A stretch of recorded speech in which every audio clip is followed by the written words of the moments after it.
Hello, my sisters, and welcome to Black Women Talking Back podcast. Black Women Talking Back is a global platform that amplifies the voices of Black women who are passionate and committed to social justice all around the world. Today, we have three Black, brilliant, beautiful sisters to talk with me about the women characters in the best movie of 2025, Ryan Coogler's Sinners. Our guests are Alethea Orby. Alethea is based in New York. She's an ingenious creative and passionate about authentic storytelling that evokes emotion and sparks inspiration. By trade, Alethea is a brand strategist, social media guru, and an event coordinator. She is a creative powerhouse on a mission to inspire others to forge paths towards self-discovery, self-expression, and community. We also have joining us M. Montague, pronouns they, she. M is a consultant, advisor, and cinephile with a deep interest in the intersection of self-exploration and the esoteric arts. After dedicating her career to managing college access and success programs for underrepresented students, she now channels her expertise into consulting for managers and entrepreneurs focused on serving diverse communities. Recently, M has embarked on an enlightening journey into intuitive tarot reading, herbalism, and ancestral healing, blending her practical experience with the mystical exploration. And last, we have with us Zoe Flowers. Zoe is an advocate, artist, and healing practitioner. She is a writer and has created poetry and essays that span multiple media. As a researcher, Zoe conducts listening sessions with a wide range of communities, including survivors of violence in diverse communities around the world.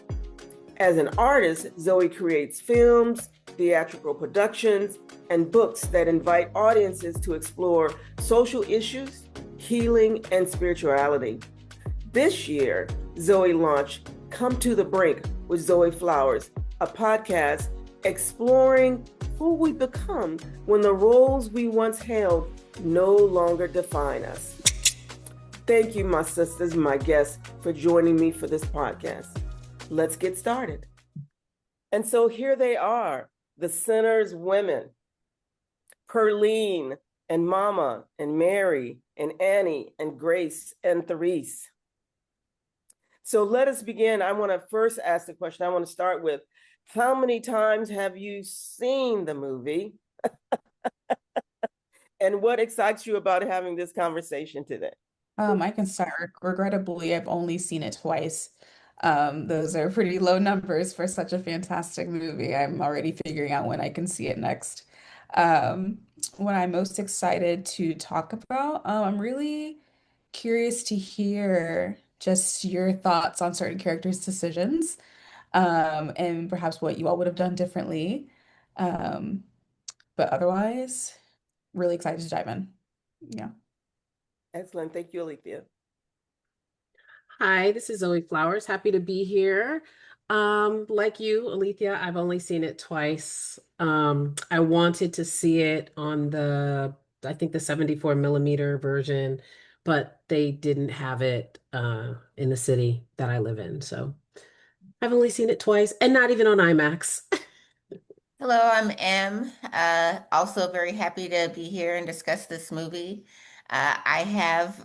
Seems funny to say I've only seen a movie three times in the theater, but it only three times. Really excited to see it again. I've seen the 70 millimeter, but not the IMAX version yet. And what excites me about discussing the women characters is every time that I discuss this movie, I just get more and more out of it. And because I would like to see it again, would love to take the wisdom and insights from this conversation into my next viewing. Thank you.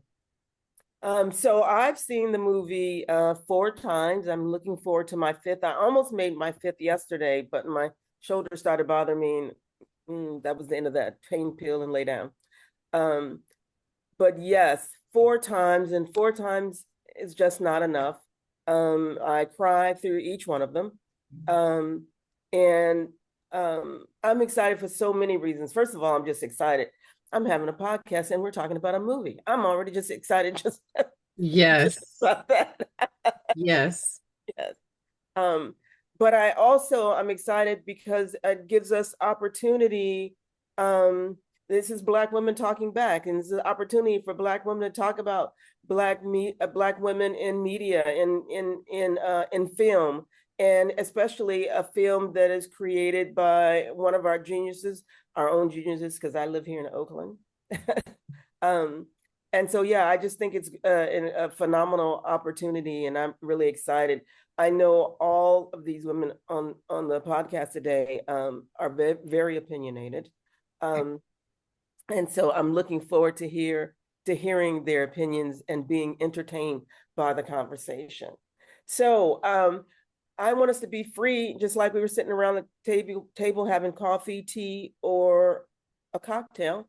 And so we can jump all over the place. We can also talk across each other. I don't have a problem with that. And you can jump on any prompt at any time you like. And so I'll take us to the next prompt, but from that point on, we're just free flowing and going wherever the spirit leads us in this conversation. So let's start with what was your initial thought and feeling when you saw Sinners the first time? I can answer that, and it's not that deep. I went in, thought I was watching a vampire movie.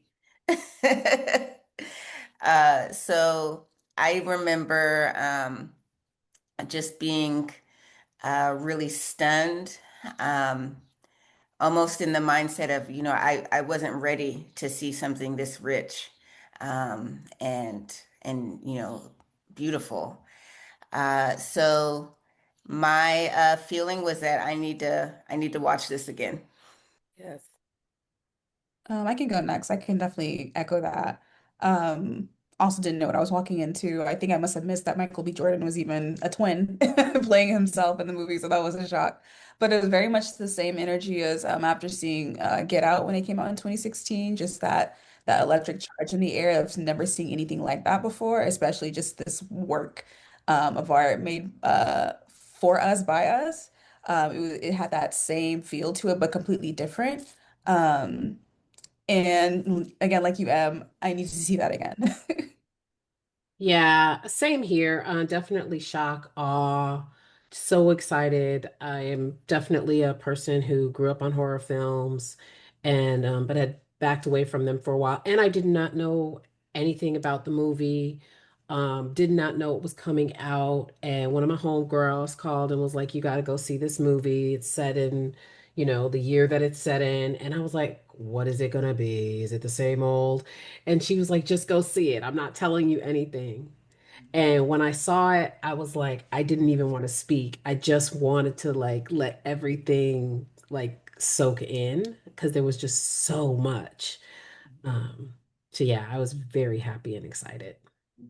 I I I'd seen, I think, two or three advertisements of the movie. Um, and so it was two things I was clear about. Coogler, good music, and vampires. I was like, that's a winner for me. I'm going. I'm going. And so I went with a few friends the first time, but even that expectation was not high enough. I was still completely outdone, um, mesmerized. I don't think I have words. I've had this question for a few days. I should have had been ready for this. I didn't have words though for what I saw and what I experienced. I just and still I just don't have all the only word that always keeps coming back to me is beautiful. Hmm. Hmm. It's beautiful. I felt like and still that I have never seen anything so beautiful. Even with the and I'm a vampire fan. So when I saw it was gonna, I was like, oh, I called my daughter right away. Like, oh my God, Black movie, vampires. I She was remember like, going no, that way. yeah. And she's like, no, mommy, I think it's zombies. I'm like, no, I think they're vampires. And so I was just excited about that because I am a lover of vampire movies. But the last thing I expected and couldn't expect was the amount of beauty Yeah. in that movie, the spirit and artistry that comes forth in the movie. Yeah. And so you can't hit. All I wanted to do was rewind. I was like, how do we see this again? How do I stay in this seat and we rewind this and see it again? So that was my initial thoughts were just, I want to see it again. Mhm. And I had no expectation. It was so much beauty. Yeah. I'm lying. I didn't almost. I felt like, to be honest, I wished I had seen it by myself. Mm. Mm. Mhm. That I wanted to take it all in without anyone around me, no other noise, distraction, no anything, to just sit in it alone. Yeah. Yeah. Have you seen it by yourself yet? I have not. I thought I was going to do that yesterday, but it's coming. It's coming. TD would say, it's coming. It's coming. So overall, what do you think about the roles and the diversity of the Southern women stereotypes in the movie? Well, I did have a question. Yes. Was it intentional you leaving out the white woman Joan from this slide? Oh, yes. Mm-hmm. Who's Joan? Exactly. The wife? Was it the wife? Exactly. Right, the one who opened the door. Uh-huh. And let him in. Mm-hmm. I thought that was intentional because she was a white woman. We have women of color here, but so that's what I wanted to ask. Oh no! Wait a minute! Who is The Joan? wife, the pig puller. Yeah. Her. Yeah. Sorry. Oh, okay. Rightfully Maybe so. I forgot. I don't know why I forgot her. I don't know how that happened. She's incredible. It's okay. No, because first of all, when she starts singing the song, Yeah. that scene, I'm like, she doesn't even look real. I mean, she embodied that moment. She looked like a real vampire. Like, I'm not a human being. And then when she touched Mary on the shoulder, I was like, oh my God. So yeah, she's definitely memorable, but I guess not memorable enough. Yikes. Yeah. Mm-hmm. Mm-hmm. Yikes. Hmm. So you're saying stereotypes? Yeah, Southern women stereotypes. Mm. And because in my opinion, the women they all portrayed a Southern stereotype. Yeah. And I'm interested, not that you can answer that question, but I'm interested in why those particular stereotypes were chosen, like Therese. Yeah, I just wonder, yeah. But maybe if you all don't recognize the Southern stereotypes, maybe that's just me and my own stuff, we can certainly not talk about it. Well, I would love to hear more about what you mean when you're using that term. I was thinking about them more as archetypes, I guess, if that makes more sense. But I can get with that. I can get with that. So yeah, I wish I could say archetypes. But for me, they seem more like stereotypes. And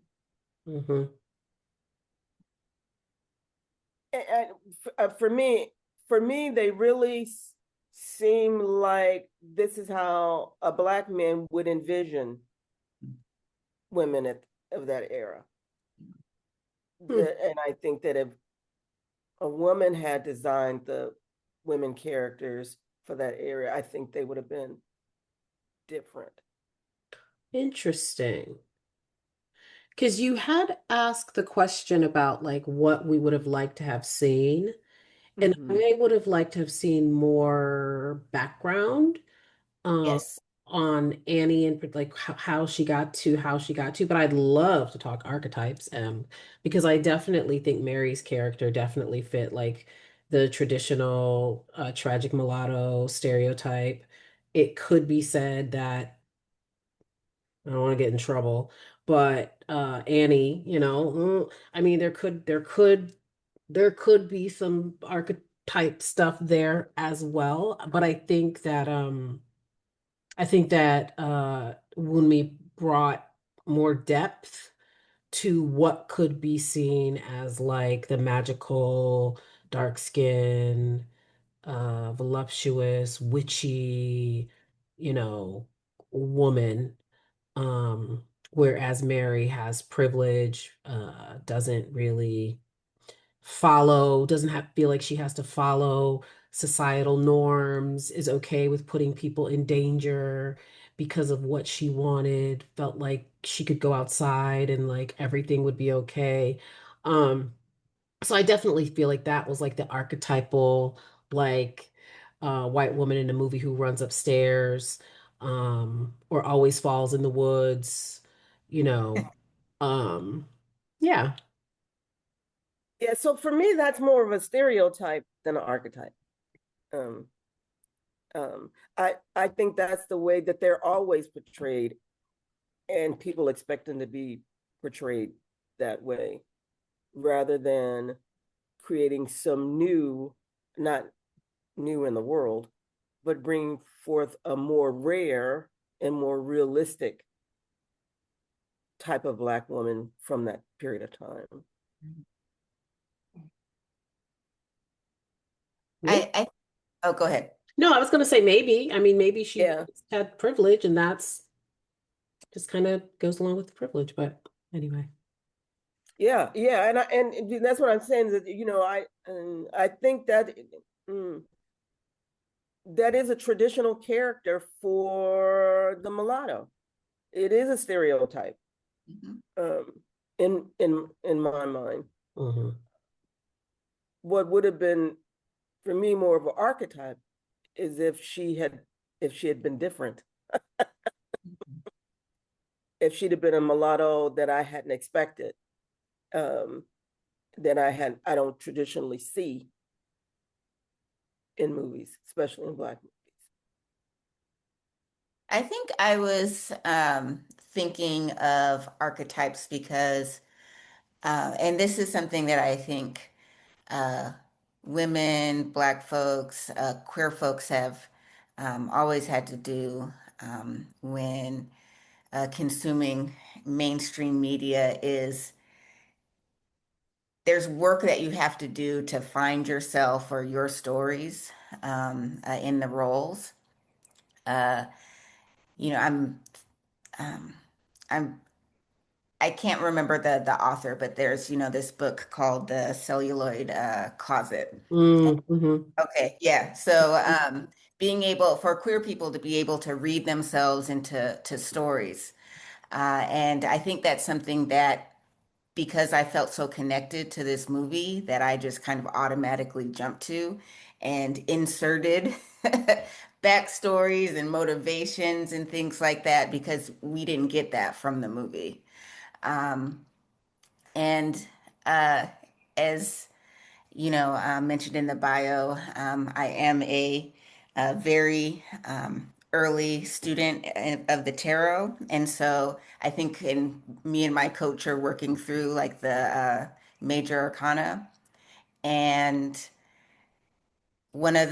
she wanted me to use the Fool's Journey as a way to tell a story. And the first thing that came to mind for me is I was like, I'm gonna talk about Annie's backstory, right? Mm-hmm. And then when I was also thinking about this question, again, my mind went to tarot, and I was like, is Annie high priestess or empress or um, for Mary, and this was not, I wasn't trying to make it racial, but I saw a lot of devil there, both, in terms of her, the relationship that she had with the Stack character, and also, the devil card and the lover card are like, if you're looking at the Rider-Waite-Smith version of things, they're almost kind of like mirror images. So I think because I was doing that work that Coogler didn't do for us, and that a lot of times, we have to do on our own, I was able to see a bit more richness there. But I agree with you that I don't think it was present in the movie as written and created. I love that you brought in the tarot because that um I didn't think about it like that at all, but as you're saying that, I almost also feel like uh Mary is the tower because for me Yeah. the tower crumbles because they didn't heed the warning of Mhm. the prior um cards, and so then the king and the queen are like kicked out of the tower, and it also represents the Tower of Babel. So I feel Mhm. like yeah, oh, I'm gonna, oh, that's good. I'm gonna look at that differently now. And I think I like Annie being the high priestess. I like Mhm. that. Mhm. I also don't mind Mary being like the Queen of Cups reversed. Mm. Mhm. I Queen like of her as the Cups. devil too, though. Tell us about the Queen of Cups so we can so I can be on the same page. Um, let him do it. Oh, the Queen of Cups. Okay. Reversed. I just like I feel, Zoe, you have so much wisdom and an experience in this area, but I'm gonna make an attempt because I haven't my coach and I haven't gotten real deep into the Queen of Cups. But when I think of Queen of Cups reversed, I guess the first thing that comes to mind for me is she there is so much I do think that she really is like truly in love with Stack, Hmm. but it's very needy and it's almost vampiric before she even gets turned. Yeah. Um, and and if she were a friend of mine, I would say, okay, this man married you to another man. He, loved you and left you. When he saw you get off the train, he, tried to pretend he didn't know you. Mm. Um, And so, but you forced this, right? Mm. You were trying to, make this connection really, really work. And she was able to eventually get what she wanted, right? But it ended up, being in a twisted fashion. So that's my like Yeah. novice I stab dig at it. it. Would love to hear more from, Zoe and Alethea, your thoughts on that. I agree with you. I feel like that's it, right? The cups is emotions, and the emotions just like just ruled everything, Mhm. right? Just swallowed everything, just smothered everything, and just overran logic and again societal norms and expectations and ways of being. Um, yeah. Mhm. Mhm. And that makes me think, yikes, I've been married. Like since you said it like that, I'm like, oh God, that was me in my 20s and maybe 30s. Yes, when one of the things Elise asks us to think about is, who we identify with Yeah. most. And Annie is aspirational for me, and I know I've been married in the past. Yeah, Absolutely. of course. Yeah. And maybe Perlene getting busy in the back of a, maybe not a juke joint, but maybe somewhere else inappropriate that I shouldn't have been. Honestly, now I'm just sitting here thinking of like the different um suits the tarot for the other women as well. Like, yeah, I definitely agree about Mary being related to the cups. And now I'm thinking of Perline being suited for the wands, just like how she's very much the sexual and fiery and passionate nature. And Annie's she could be swords for sure. She was very observant, very to the point, direct, the person you could rely on. And I definitely see Grace as pentacles because she was about making that money. That's kind of her motives She for was. yeah, she was about making that money, and her family being And about, family. their And business, family. yeah, family and their business, just that material wealth, and that connection. But yeah, I agree with everything that both of you have said about Mary for sure. Like mm, Hmm. the danger of being, ruled by your emotions. Yeah. Yeah. Yeah. And Grace was the first one to throw the fire too. So that also feels very like an empress energy. I'm going to protect what's Mm, mine. I'm going to protect my family. I'm going to make the Molotov cocktail and I'm going to throw it and I'm going to let the vampires in. yeah. Hmm. At least you didn't know you were doing a tarot podcast. Here It we just go. turned into a tarot class. I love it. I love it. I love It's it. funny. So Grace, talk about stereotypes. So Grace for me went from, in my mind, um, a stereotype of an Asian woman to somehow embodying a stereotype of a Black woman. To me, that attitude that came out when she realized, oh, shiggity, he is speaking my tongue. He is somehow connected to my husband's mind. And he's talking about going to get my daughter. And she was like, to hell with everybody. I'm going to go out here and kick some ass and I'm going to make it. I'm going to make it. Hmm. Even though I know it's a bunch of vampires out there, Mhm. I'm going to kick some ass and I'm going to make it. I was like, for me, that scene is like, I see more of a Black woman with that attitude than the Asian woman in terms of stereotypes. I felt like she moved from, they set her free from being the sweet, business, taking care of business, matter of fact, to I'm a badass and I'll take all these Mickey Fickies out. To me, she made that transition. The character made that transition. I was so surprised when it, to me, it even seemed like her chest went up and out more. I mean, it seemed like she just took on this whole nother force to me, which seemed more like the stereotype of a Black woman in a movie. Mm. Hmm. I didn't think she was ever sweet. I mean, she was definitely the one that was like haggling back and forth about the money. She didn't want to go in the first place, really. She kind of always seemed like she was a little suspicious of the whole enterprise. And I think her they talked about her child Yep.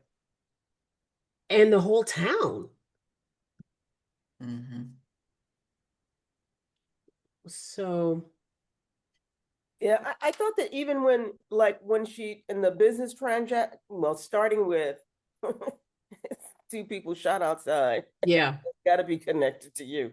So even though, so she comes in like, hey, I ain't scared of nobody. But to me, she still took the very sweet approach through it all. I'm not scared of nobody. Okay, but you have money and you need these things, and we're gonna work this all out. And so she came down from you're in town and you starting shit to okay, let's work this all out. Okay. To me, that was she went from the businesswoman to maybe a little bit more docile to me.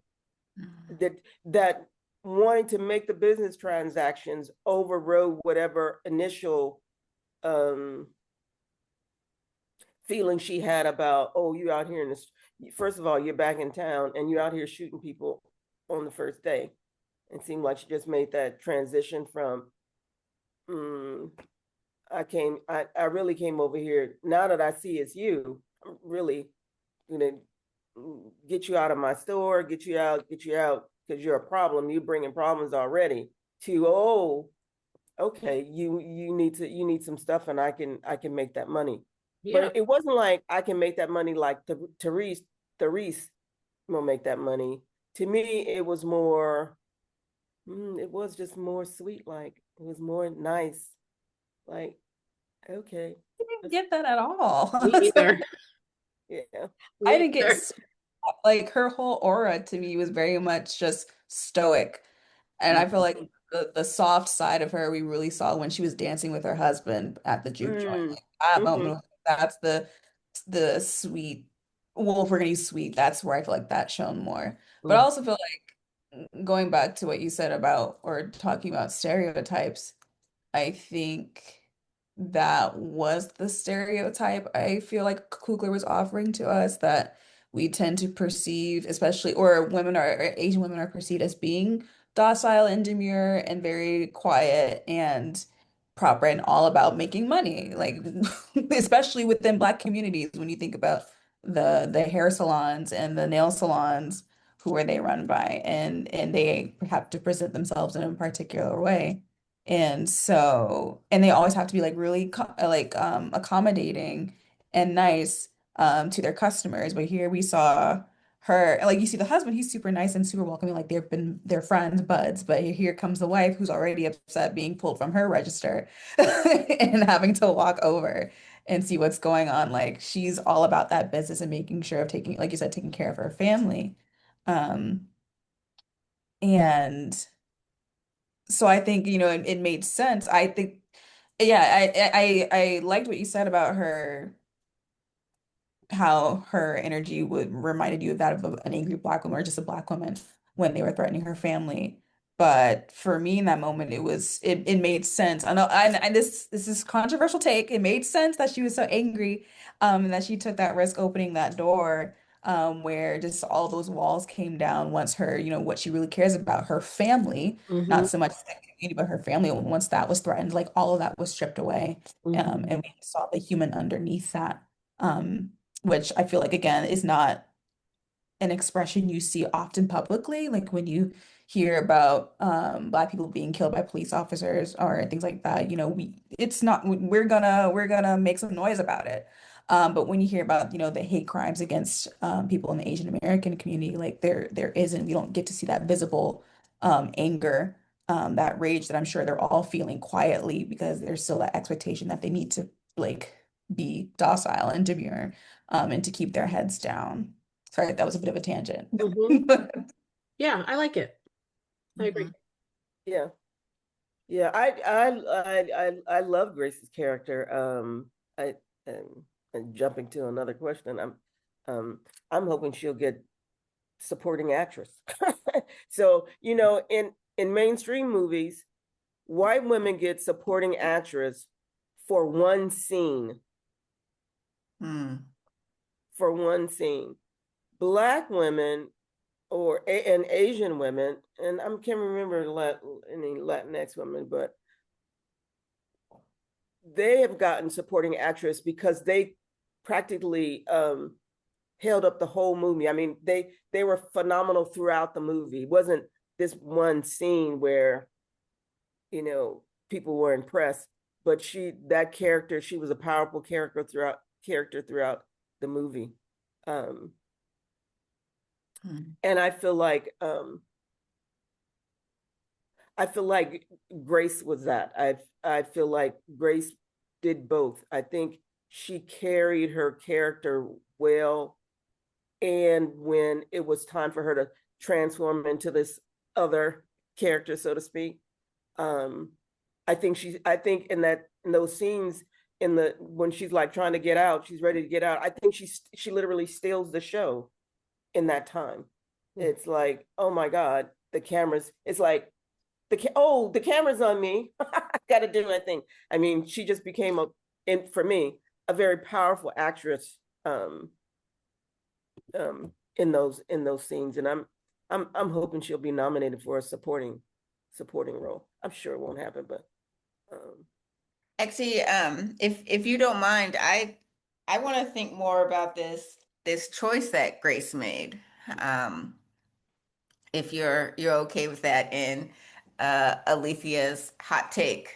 Um, you mean to sacrifice everybody else for her daughter?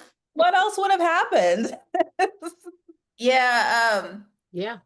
and I haven't heard anyone yet like actually like defend her choice. And I'm not saying because now, that I think about it, it's like the trolley problem, right? Have you all heard of that? So it's this like classic problem in moral philosophy where there's a train that's headed towards 10 people and they can't get off the tracks. So if the train keeps going the way that it's going, they will be killed.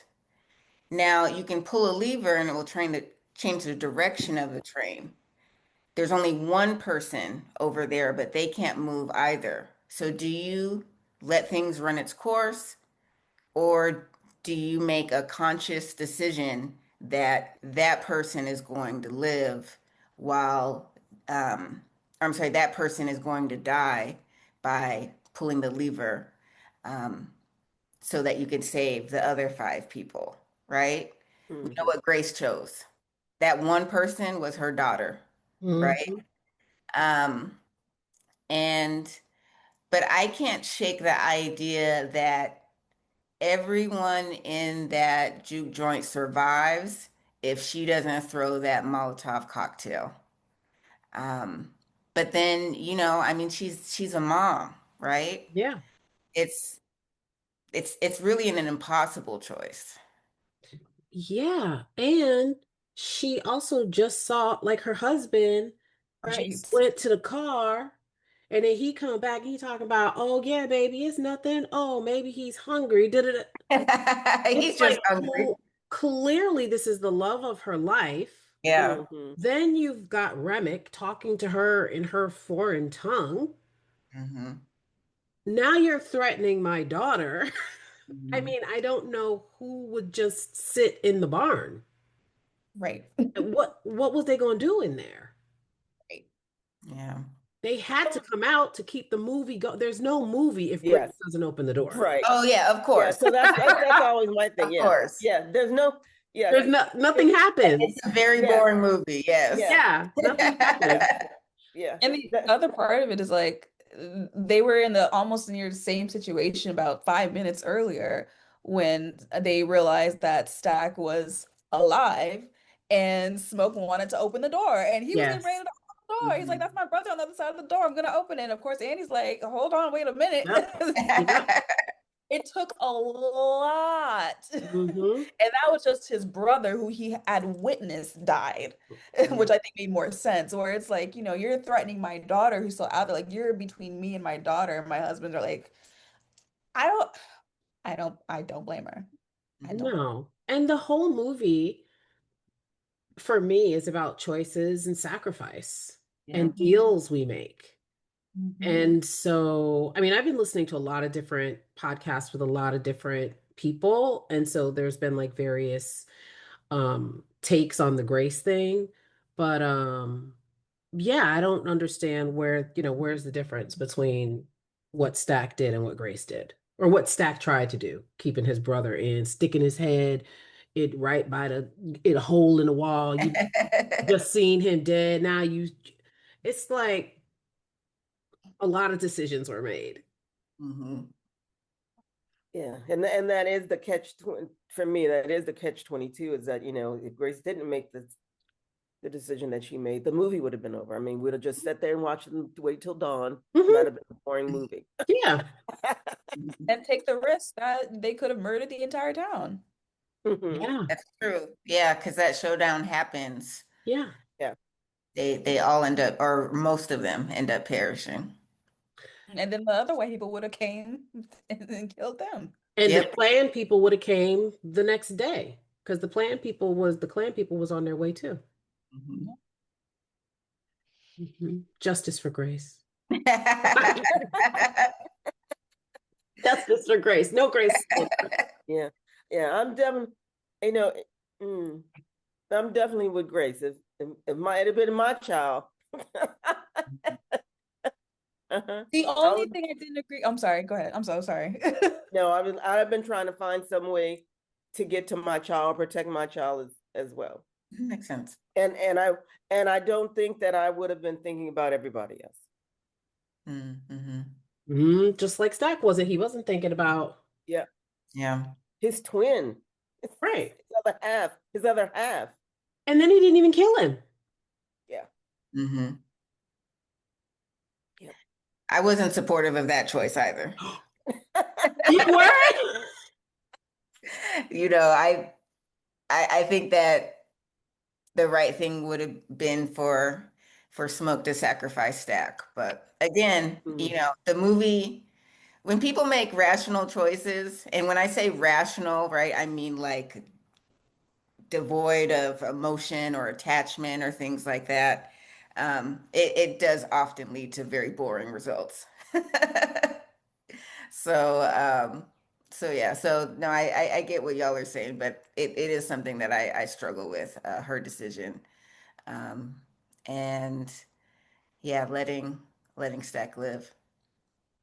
How many people has he turned, in those many years between, when everything happens and um we get to the end scene. So I don't know. It's complicated. Maybe they only got the KKK folk. They only got white racist people. I hope. I hope. Well, I've been thinking about this though. I listen, Remix deal didn't sound too bad. Like I was thinking about this the other day. Yeah. I'm like, Olivia's not con is you're living forever. Like everybody you love is dying. Like that's the con. The pro is you get to stick around. I mean, the other con, I guess, is drinking blood or whatever. But I was thinking about that. I was like, is it a bad thing to be a vampire? How much do you like the sun, Zoe? Oh, Yeah, shoot. I that was the only love thing. the sun. Yeah. Oh, I love the sun. Oh, yeah. I also am a huge fan of garlic. Oh, I love garlic. Yeah. Oh, I guess that would be hard. Never. Unless Yeah. you're a daywalker. Unless you're a daywalker. The daywalker. If Yes, you're a and we've daywalker, had those. Yes, we have. you could Yep. be in the sun. Well, this is the part, right, where choice is really important. We know Annie she was not about that life, Yeah. right? Whereas, I almost wonder if Mary, if they would have told her, you'll get to be with Stack forever. It was no consent. Yeah. I think she would have been like, all right, sign me up. Sign me I up. know. Because she knew she couldn't go to the ancestors and Mm-hmm. see her baby. Oh no, No, I she's meant talking about Mary. Sorry. Mary. Yeah. Oh, Mary and Mary. Stack. Yeah. Oh, yeah. Yeah. Yeah. Yeah. 100%. I don't think she had an opportunity to have the conversation, but I hear you. If Mhm. that conversation had happened, would she I have think gone with, oh, here, well, get it. Yeah. Yeah. The thing I wonder most about Mary is what happened in her childhood. So her mother um raises the boys, and I wonder if she felt some kind of way. Um, I want I, don't know. I wonder if she experienced her mother differently than the boys experienced her mother. And if there was some desire, if the beginning of desire was when she realized the boys get more love and attention than I do. And if that was the beginning of her desiring to be someone else. The second time around, I really paid attention to the scene where when Mary was arguing with Stag, I think it was was it at the Jew or it was still the train station?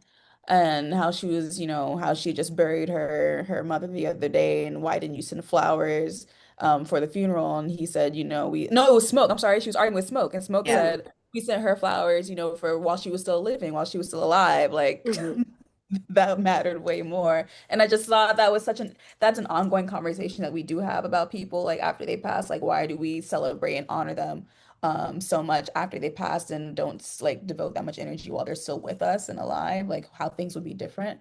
So I'm just wondering like how that was reflective of the relationships that, she had with the boys versus with her daughter, and just the resentment that she was feeling around that.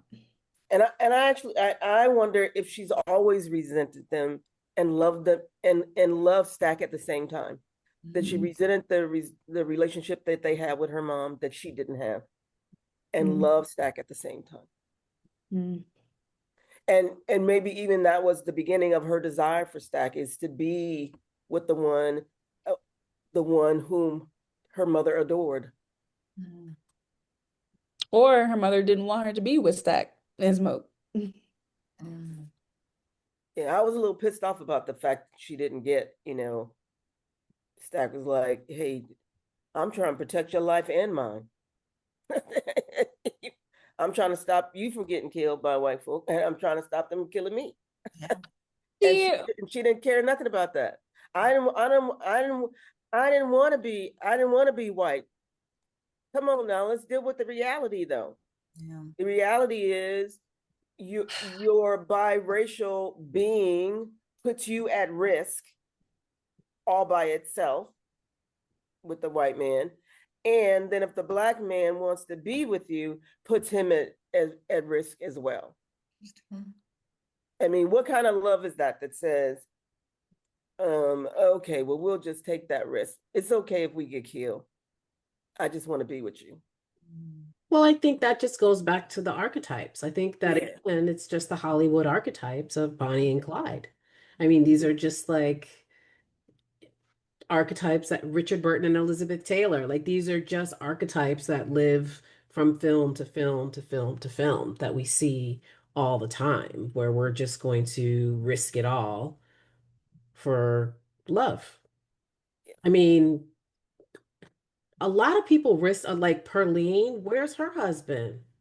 Why Was she married? Was she married? married? Yes. And then she's with what appears to be a minor in the juice joint. Do you think he was, so how old was he? Was he a minor? He looked about 16. Well, I know he looked that old. I mean, he looked young, but I don't think he was that young. I could be wrong, but yeah. They did conveniently say I'm not that young. He did say that. Conveniently did not say how young he was in the movie. That was intentional, I'm sure. I will say, as someone who used to work a lot with teenagers, the older you get, that man could have easily been like 22. Yeah, maybe. There are 22-year-olds who look like that. They just look like babies to us. He definitely looked quite young. I want to believe, otherwise it's really going to mess with my head, that he was a consenting adult. And I wonder about Perlene, who I really love. Of course, I love them all, but I wondered from the very beginning. Well, first of all, she sashayed away in that dress, and I was like, freeze, camera freeze. But I wondered if when he said that he's seen her other places or somewhere else singing, I wondered if she really wasn't married, but that's what she says in order to protect herself or minimize the amount of people, men trying to pick her up, etc. If that's how she protects herself, by claiming that she's married, to minimize some of that, and that she really wasn't married, but. Because what husband will let his wife go out late at night in that time period? dressed like that. Looking like that. I don't care what she had on. Looking dressing. Well, maybe he traveled. Maybe he wasn't around. True.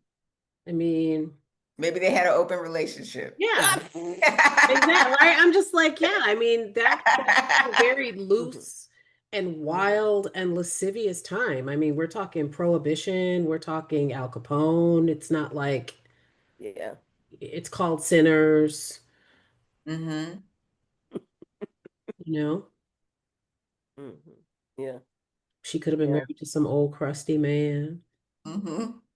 Yeah. Singing could be the way in which she took care of herself when he Yeah. wasn't around. Yeah. And I did kind of trip when she said, never mind whatever, Sammy's in the room. I was like, did you just bond with Sammy just that quick, or is that a mother's protection? I couldn't tell what that was when she said that. Was she feeling like, oh, the baby's in the room, the baby's in the room, or I don't remember. this sweetie I just made this magnificent connection with is in the room? Yeah. I don't remember. Yeah. So when Smoke shoots at Mary and Mary runs out of the room, and then they tell him to go out. They tell I forgot his name because I usually call him by his real name. But anyway, they tell Homeboy the harmonica plays the harmonica to go out and close the door and keep the people outside. Delta Slim? Delta Slim. They tell Delta Slim to close the door and keep the people outside. Okay. And so, and this was right after the gunshots. And so then I can't remember I don't remember what people were saying, but everybody was all riled up and scared and stuff. And so, and she said, never mind that, Sammy's in the room. Oh, I don't remember. I think that was around, was it because he was still feeling guilty about what had happened? Sammy? Because I remember there was that period where he was all shaken up and he was feeling guilty about feeling it was his Oh fault. no, they hadn't come out the room yet. So this is still in the dying scene. This is when Annie goes into the room. Yeah. And Smoke is in the room and Sammy is in the room. Okay. And then Mary tries to run out. Smoke shoots at her. Okay. And then Annie tells, what's his name? Dale something. Delroy Lindo? Yes, Delroy tells Delroy to close the door and keep people out. And so people are now around the door and they're upset about the shooting. What's going on with the shooting? And somebody says, Delroy says the party is over. And somebody says something about the music. Is the music going to stop, or the party, something like that, is going to stop? And so she says, never mind that, Sammy's in the room. And I'm like, wow. And all this stuff that's going on, people getting shot and folk running out with blood on their face and all that stuff. And her immediate concern is for someone she just met, not herself. Biblically met, though. Biblically met. Mm-hmm. I mean, I think that's like just a classic movie, trope where you have this really underdeveloped female character who, falls in love with, the leading man and just suddenly is willing to give it all up for him. And if I'm honest, she's the character that I was the most dissatisfied with. And if I think I would maybe say she's more of a stereotype than an archetype, just because we just got so little, um, about her character. And to me, she did read as a Jezebel. Yeah, you saying that is making me think of what would they call them now? Groupies nowadays. Because when we first see her, she is staring him down while he's performing, all in her eyes, how she wanted him and wanted to talk to him. even though she was playing coy with him. And so it just reminds me of like, the women who lurk around, performers in the backstage, like waiting to speak with the artist. And sometimes older women, like especially when it comes to um just these young artists and how they get preyed upon by these kind of women. I'm thinking What of like, kind of women? well, Jezebels. Oh no. I'm thinking like Justin Bieber and like all of the cases that are coming up about him and how he about his upbringing, because he was a child star, a child idol, and how all the women were just like flocking to him. And so there's definitely speculation about inappropriate relationships between him and Mm-hmm. other women, and of course artists who were supposed to be mentors for him. Anyway, but getting back to Pearline, just she also has some sort of like predatory energy for me as well. Like I wasn't a huge fan of her either. Um, just with how she was approaching Sammy, and like, yeah, I don't think he was a minor, but I did feel like there was a bit of an age gap that made me a little bit uncomfortable. Um, again, the movie being called Sinners, and perhaps she was unhappy in her own life, and she hears a boy who's showing mutual interest in her, and she wanted to feel desired, Mm-hmm. and also felt desire for this person, but yeah, her energy was a little bit off too, but even though, yeah, like her sacrificing herself for him at the end was interesting as well. Yeah. And talking about like predatory, I mean, she was crawling on that stage. Like Right. there's definitely like a The song. carnivorous feline energy that was coming off of her in that moment. Would Mm-hmm. have learned a lot more about that character.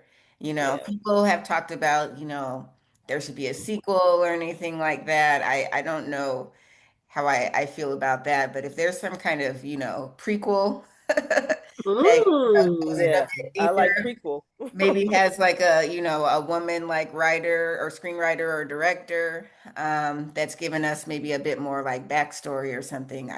I would love to see that because I feel like a lot of the women viewers we're doing that work and even having conversations like that. I would love to see something like that represented on the screen. Yeah, I feel like it goes without saying that I think the movie is the best thing since sliced bread. Mhm. But I feel like all of the women's characters were underdeveloped. We got almost zero history of where they came from, how they got to the place that they were, what their values were.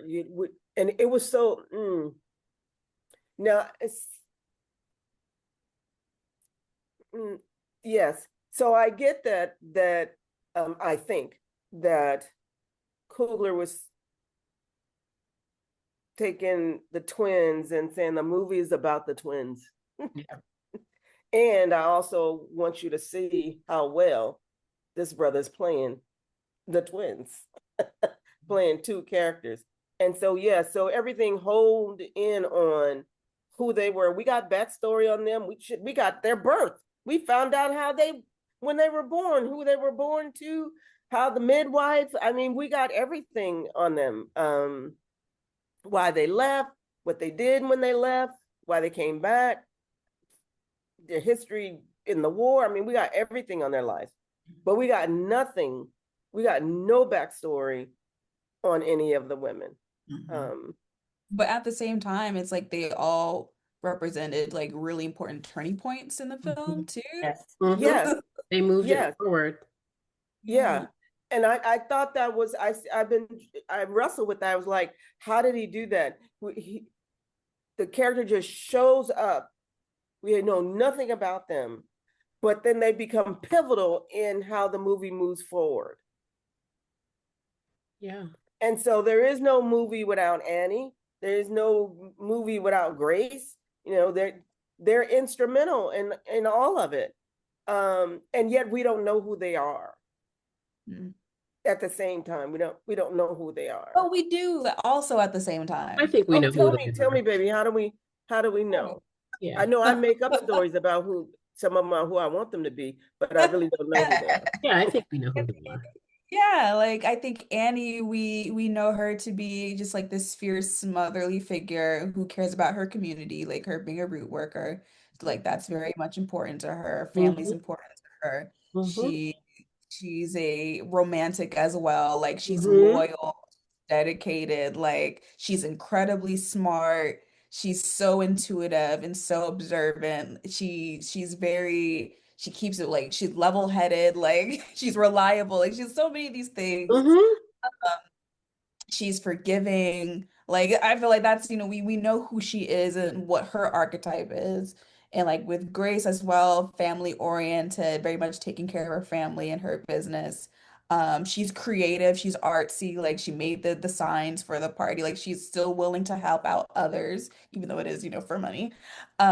She loves her husband, she loves her Hmm. daughter. Hmm. Um, she's able to she's not always stuck up because we do see her let go Yep. uh for a little bit, and she's fierce, she's fiery, she's full of power and rage, like just that feminine rage that we see in her wanting to protect her daughter. And Pearline, I think also we see at her as this very talented woman as well, who's not afraid of taking risks, who's also, led by her heart. Um, Also has a really deep affinity for music as well. She's very soft, very gentle, but she's sassy. She's very much all those things too. And she's also like, she hasn't known Sam for very long, but she gave up her life for him. Like, I feel like that says so much about her already. Just the way that she was willing to do that for a complete stranger. And then Mary, Yeah. while she may have had good intentions, um, she also like really loved her people, her people. Like she would rather be with her people than put on this Who are her people? The the blacks. the black, yeah, the black community that she grew up Blacks. with. Okay, Yeah. those two. There's two. There's just Not two. just the Two. two. People knew who she was at the juke. Yeah, She was right. known in the Yeah. community. They said, Annie said, she's family. Little Mary, little She's with Mary. us. Hmm. And I'm sure, again, I think she wanted to be, part of them. She I'm did. just like, but they're the ones who see us like, we know how it's really like, and so we can't be associated with you. So Yeah. they wouldn't let her in the way she wanted to be in. She was ostracized. Mhm. Um, Caretaker. She took care of her mother up until her dying breath. She could have been one of those daughters that, it's like, yeah, just, that could have been a different story. She's very passionate and she's very like strong-willed. She's very strong-willed. Like she did not back down once when it came to going back and forth with Stack. Like she was the one, even though Stack was always just very charismatic and easygoing and always good-natured, she was the one person that can get him out of that state and get him into his emotions and into to let that vulnerable side of him out that we didn't get to see around anyone else besides maybe, his cousin and his brother. I can't say too much about the other two because they had like 2 seconds. Yeah. Um yeah, but I feel like we did get to know. I know I agree. I wish we got more backstory. But I think we got to know the women very well. Mhm. Despite, the little information we were given about them. Yeah. Yeah. Just And and I Okay. don't I don't feel like it was a story about the twins. I feel like it was Sammy's coming of age story. We started with Sammy, we yeah. ended with Sammy.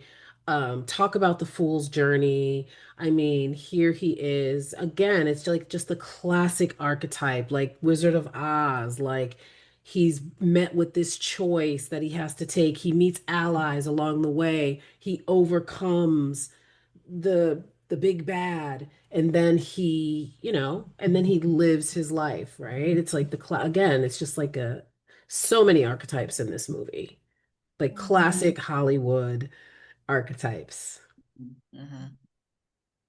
you know. I do. Hey, so do you identify with any particular character? And if so, why?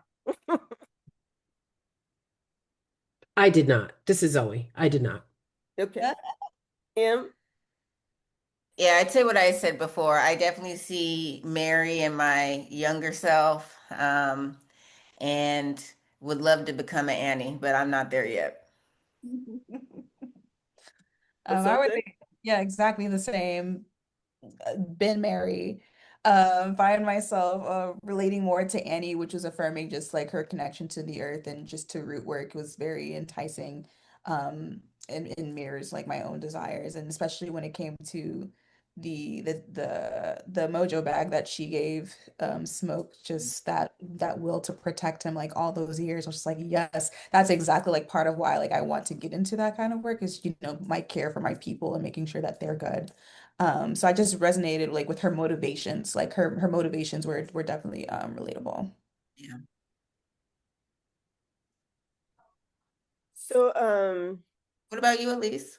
mm,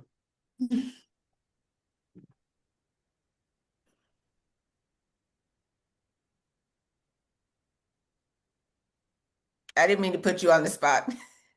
mm. You can answer that offline. Yeah, yeah,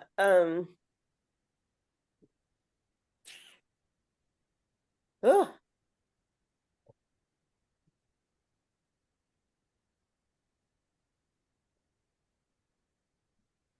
I think, even Mama, I mean, I love all of them.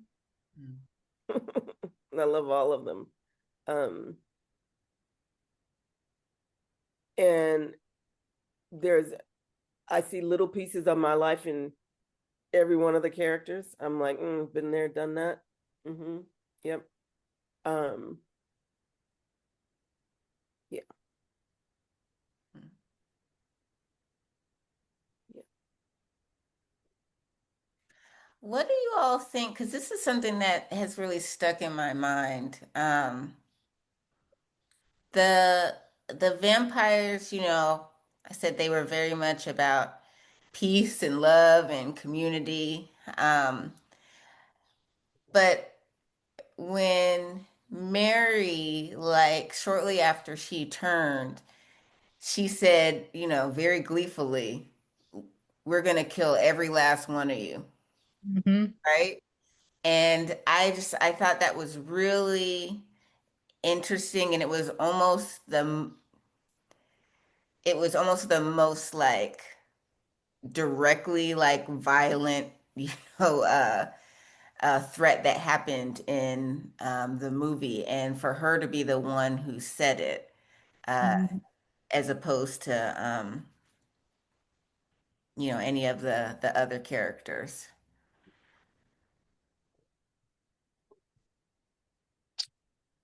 I think it was appropriate that she was the one that had that line. Hmm. Um, because the killing was not so much we're gonna kill you dead, even though we do kill you dead, but Hmm. we're gonna make all of you vampires in here. And Hmm. so that's the door that opens up that gives her what she's always wanted, which is be part of that community. I'm about to make all y'all family. This thing is, if this party's about to get started the way I've Hmm. always wanted to be. And so I don't think so much that's what she was saying when she said it, but I think it's appropriate that she's the one that gets to say, we're going to kill every one of you. We're going to make every one of you like me. We're going to all be the same. Hmm. Right. Which is kind of what Remick was saying as well. That was a part of his thing. But I felt like the vampires represented capitalism, white supremacy. That's kind of Mm-hmm, what I looked at.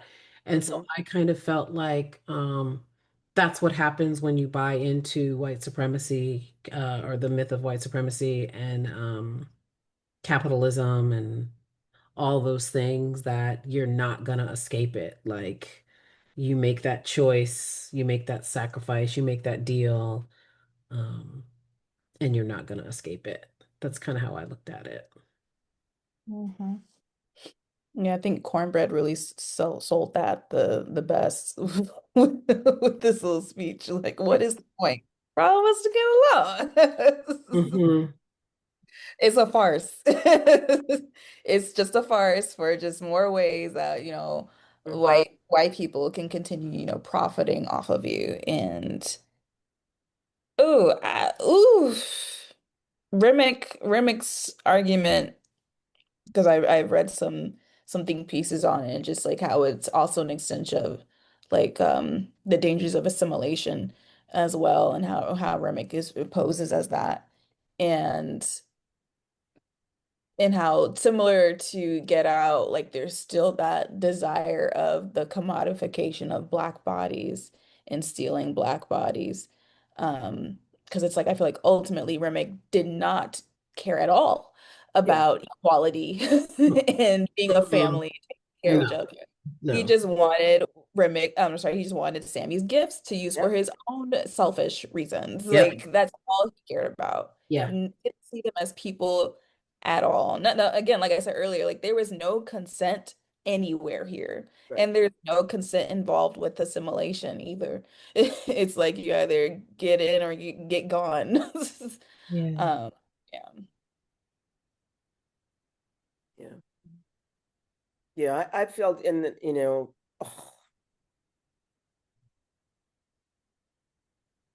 in the end, the lens of this is all about racism and capitalism in a nutshell. And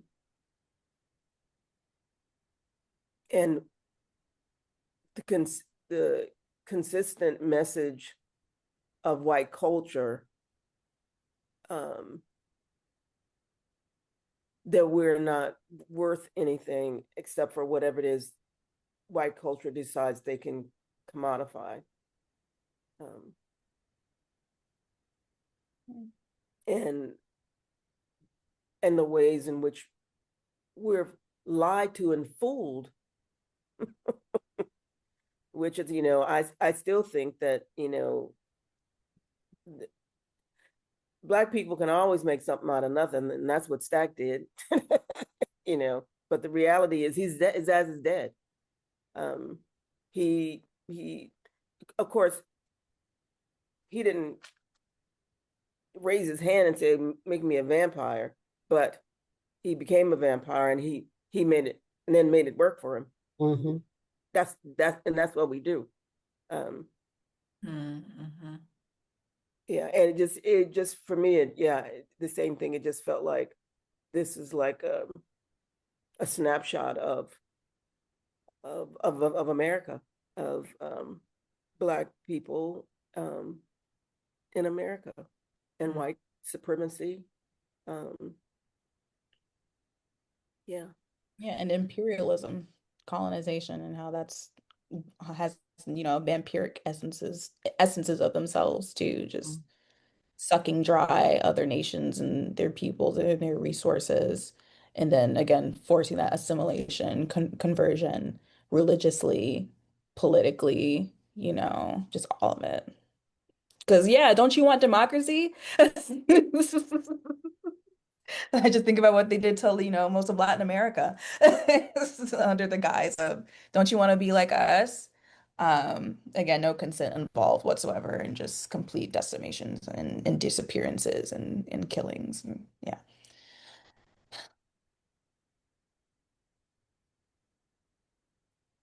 So Mama, I just gotta, what happened to Mama?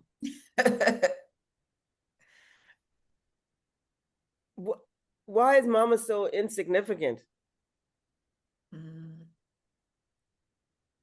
I mean, we see her washing clothes. You can tell she has a wonderful relationship with her son. They laugh and joke about important things. Did you get your work done? Don't put that stuff on your skin. So, to me, it was obvious that they had a great relationship. But then, the next time we see her, her husband is telling her to sit down. Her son walks in the door half dead. Right. And when she gets ready to run for him, the husband tells her to sit down, and she does.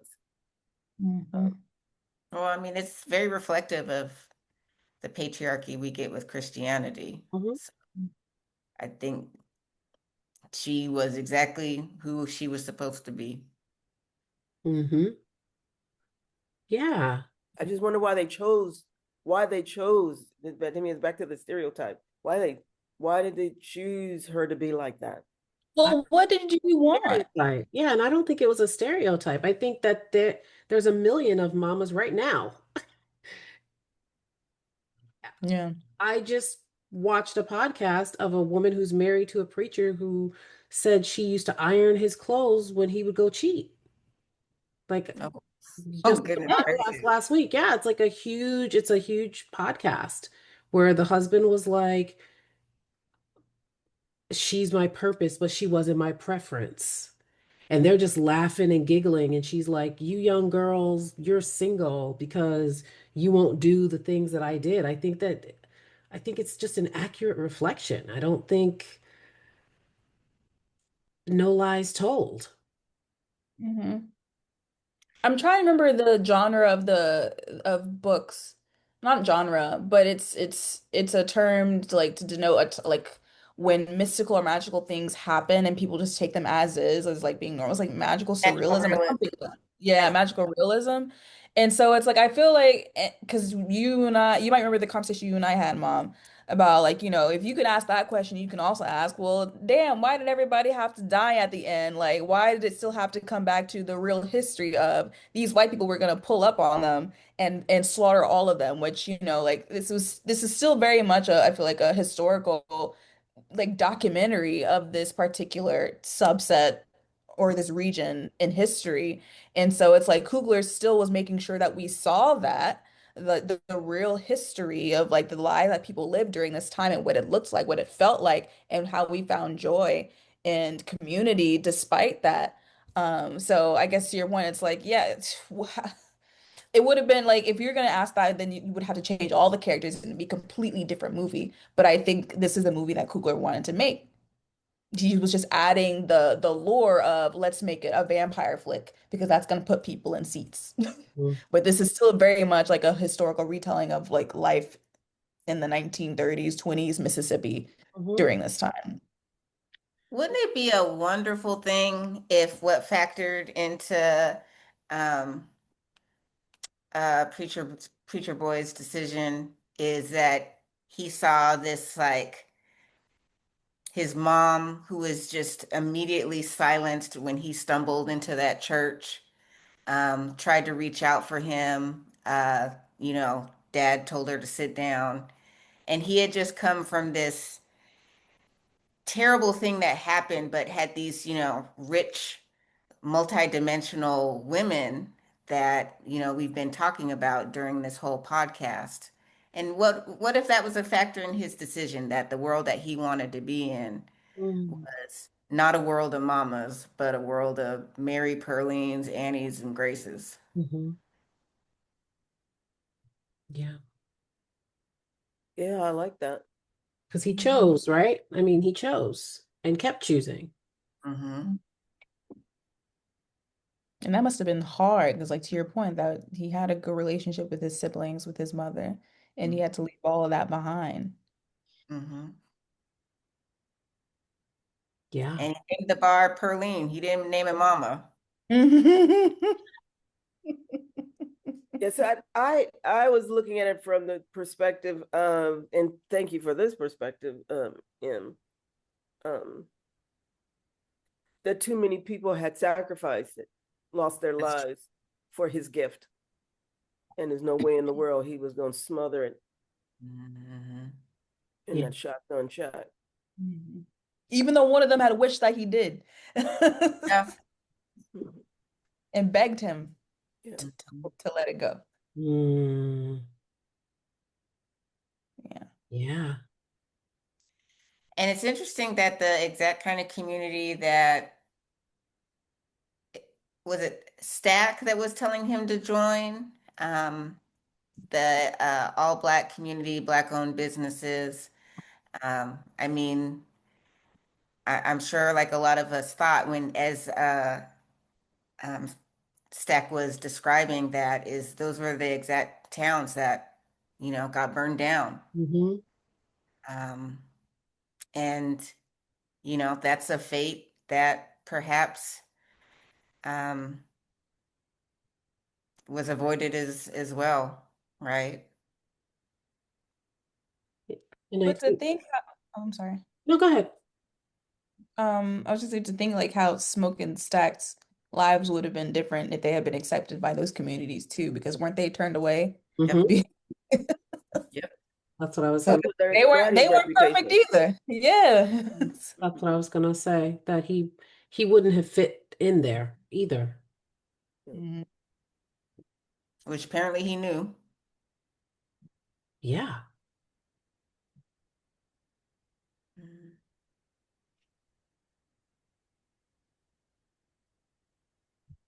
Yeah.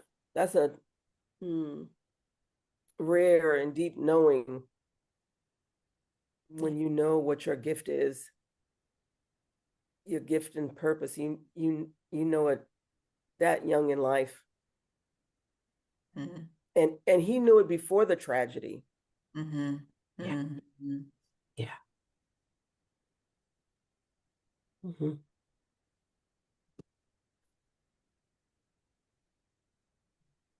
Mhm. Well, my sisters, this has been a wonderful conversation. I I do want to take just a few minutes to address my last and most important question, which is about self-love and self-care. And, did you see where these women embodied self-love? And did you see where they practiced self-care? Um, Yeah, I feel like Annie showed us that by holding up the ancestors, having the deep ancestral wisdom, the hoodoo work that she did, um, the way she lived, the way she loved, the way she allowed herself to be loved, because Mhm. he also left her too Yeah. after her child died. And Yeah. she kind of, right, she still protected him with the mojo bag through the war, and allowed herself to still be vulnerable. Mhm. Yeah. Ow, scratch, mommy. I would say Mary for sure, her act of self-love was, standing up for herself, speaking up for herself, like holding the men in her life accountable. She never backed down to anyone who tried to disrespect her. Mhm. Um, yeah, especially, with her mother gone, like again, don't know who her husband is, but you can only rely on yourself to take care of yourself in that moment. And so I really commended her for, having those really difficult conversations. I'm sure feeling all the emotions she felt, reconnecting with this person who really hurt her. And rather than, run away or shy away from it, she challenged it head on each time and held him accountable for his actions. Mhm. I would say Annie for the same reasons that Zoe said, and also in that final choice that she made, that for her to be in full possession of her own soul, and if she had to live like for only a few moments, she was going to honor her values as opposed to choose survival at any cost. And sometimes I think that's just maybe the most radical version of self-care. Yeah. I also wonder about the treatment, um, the sort of the respect that she got in the community, but also the other side of that, with it being, I mean, I know how spiritualists are treated like now in 2025. Um, so I can't imagine what the treatment was like for her then. I just don't know. I mean, maybe it was the kind of thing where we come and we get the services from you, and then there's certain things you can't go to. I don't know. I don't know what the treatment was. Was she revered? Was she feared? Was it some of both? But the fact that she lived her truth anyway, and made a living from it, it seemed like. She had a little house. So Yeah. her dedication to, yeah, her craft and her, like you said, her values. Yeah. I think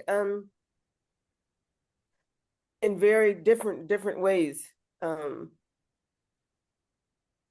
it was obvious that all of these women loved themselves and took care of themselves True. as a norm. Yeah. Yeah. They didn't show up that night trying to figure out, oh, how do I take care of my in this situation? Right? They they had experience loving themselves and taking care of themselves. The hard decisions they had to make and the sacrifices that every choice, nothing was new to them. Hmm. They knew how to roll.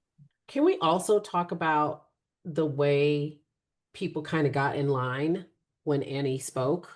When she finally was like, this isn't a haint, this is a vampire.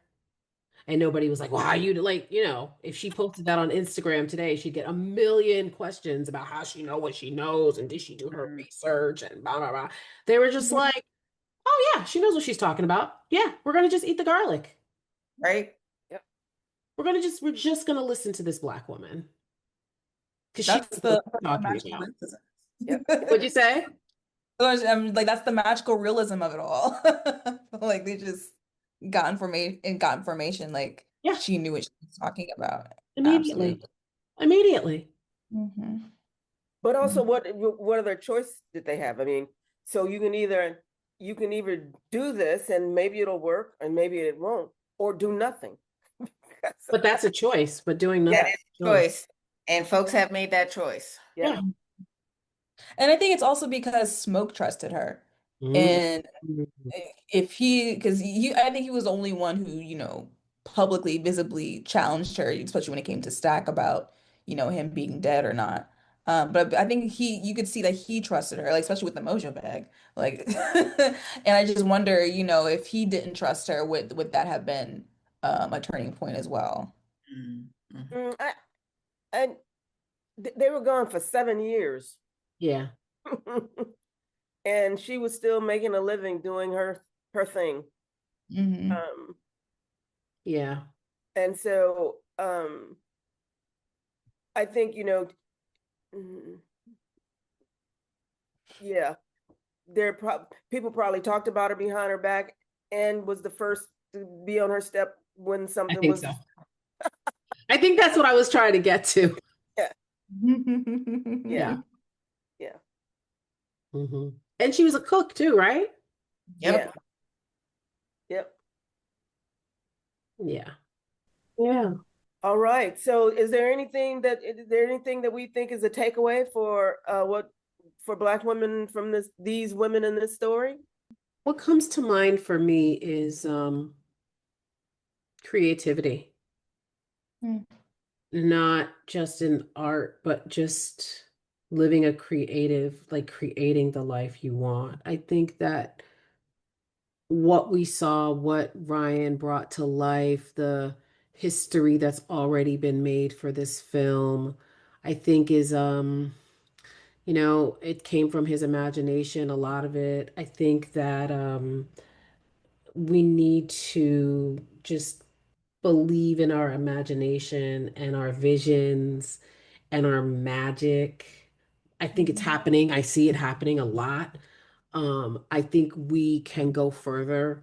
Um, yeah, I think we could go further with our imagination and with our creativity and the stories that we tell ourselves. I think that, um, yeah, we might want to start telling some new stories that aren't old and tired about who we are, about our experiences, about what's possible for us.